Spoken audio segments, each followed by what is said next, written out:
The Federal Reserve has a monopoly on printing the U.S. dollar. They were given this by Congress because they twisted the arm of Congress, forced them to do it.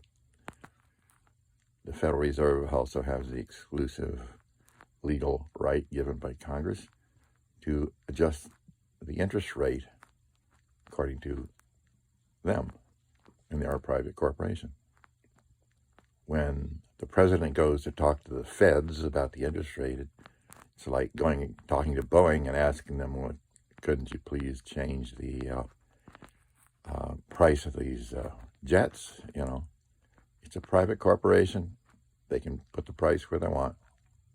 When the press says the Federal Reserve is injecting cash, into the U.S. economy, what's actually going on is Congress has requested more dollars, and the Federal Reserve has they gave the Federal Reserve the exclusive right to do this, and the Federal Reserve, with their computers, generates these electronic credits of $1 trillion or whatever, go to the bond market or whatever, and over the internet, they transfer this credits of more U.S. dollars, 3 trillion U.S. dollars they created right out of the electronics, and transfer that file to the United States government.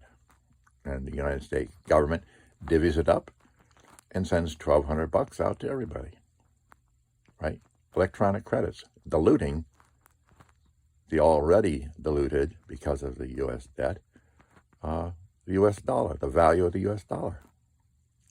And then these electronic credits that the Federal Reserve created out of thin air, the Federal Reserve sends a request to the U.S. government and says, you owe us interest on that $3 trillion. It's not money. The Federal Reserve had nothing. Why are they getting paid interest on nothing? Because Congress gave them the right. Congress agreed that they would do this. Congress also agreed with the Federal Reserve to give the Federal Reserve Corporation that the U.S. citizens would be responsible for the debt in case the U.S. government defaulted on those obligations. Congress gave them that right. How is it that Congress agreed to pay interest on electronically generated credit? There was no money passed. There was no money. Federal Reserve says, we have the exclusive right to print the U.S. dollar, create the U.S. dollar, create it.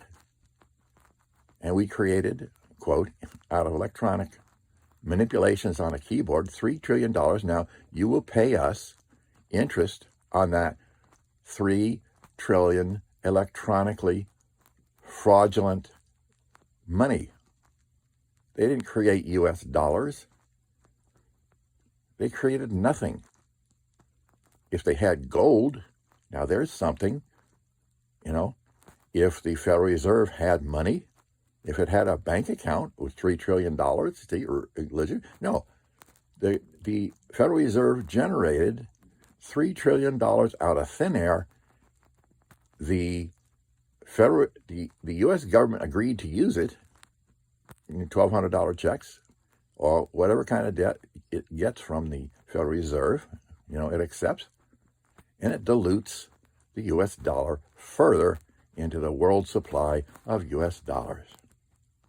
And the Federal Reserve has indicated it's going to, and it has already gone into the bond market doing this, right? It's supporting the bond market. No, it is generating more valueless electronic credits, little swirls of electrons, and charging the U.S. government interest on that. And it's diluting the U.S. supply of dollars around the world. How long are people going to tolerate this? How long are governments going to tolerate their U.S. Treasury notes that they've bought when the Federal Reserve is diluting the U.S. dollar by the trillions? By the trillions, with generating electronics credits out of thin air. And the U.S. government is allowing this to happen. It has no ability to stop it except to disband for treason, for crimes against the state. There's all kinds of ways that laws that could be used against the Federal Reserve. What it did in the 1800s with the real estate market, what it did to the stock market in 1929, what it did to the real estate market in 2008, what it's doing now, again with the U.S. stock market. The U.S. economy has not expanded 30 times since 1972. They said going to the fiat currency would be stabilize the Nixon said, working with Connally, that it would stabilize the dollar economy. No, it didn't, did it? No. 1972, right away, stagflation. And like the U.S. economy has gone virtually nowhere, it's certainly not 30 times. The stock market was around 1,072 or so in 1972. It is now 30,000, within an inch of 30,000. Our economy has not grown 30 times the entire United States. No. It's happening again, The Federal Reserve should be charged with high treason against the state. All their members should be put in prison.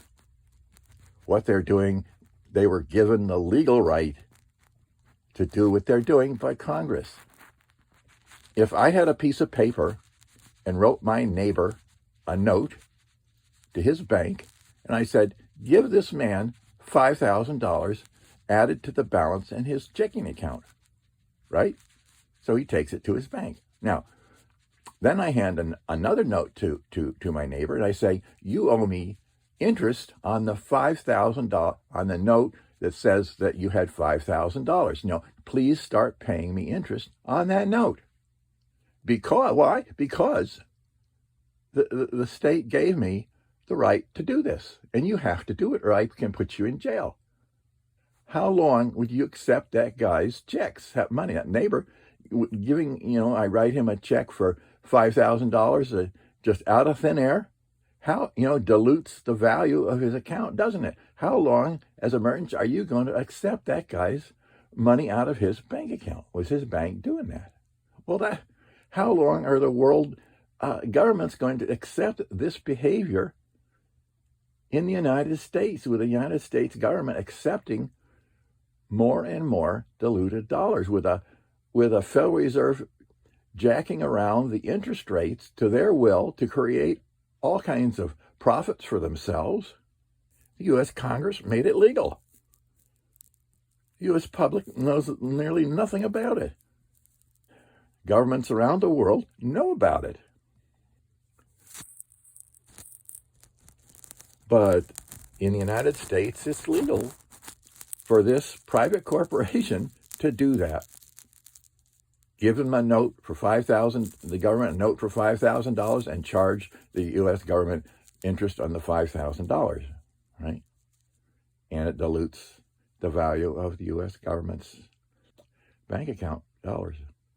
And world banks, countries around the world are just not, they're getting fed up with the dilution of the dollar holdings that they've got, their U.S. Treasury notes. It's just going to wreak havoc on the value of the dollar and the U.S. economy. I created a longer video, and this is the same upshot, the same thing about what the Federal Reserve, that we need some support for the international community to stop this devastation that's going to occur with a further devaluation of the dollar, if it goes into rapid, extreme decline, anybody can put together what's going to happen with populations' financial resources in the United States and the lack of ability to import anything from anybody around the world, and what this is going to do to our world economies, and the terrible results on people's lives if the U.S. Citizens don't have any money to spend when they're the top, importers in the world. I mean, you just got to follow this through. The mechanics of it are absolutely terrible.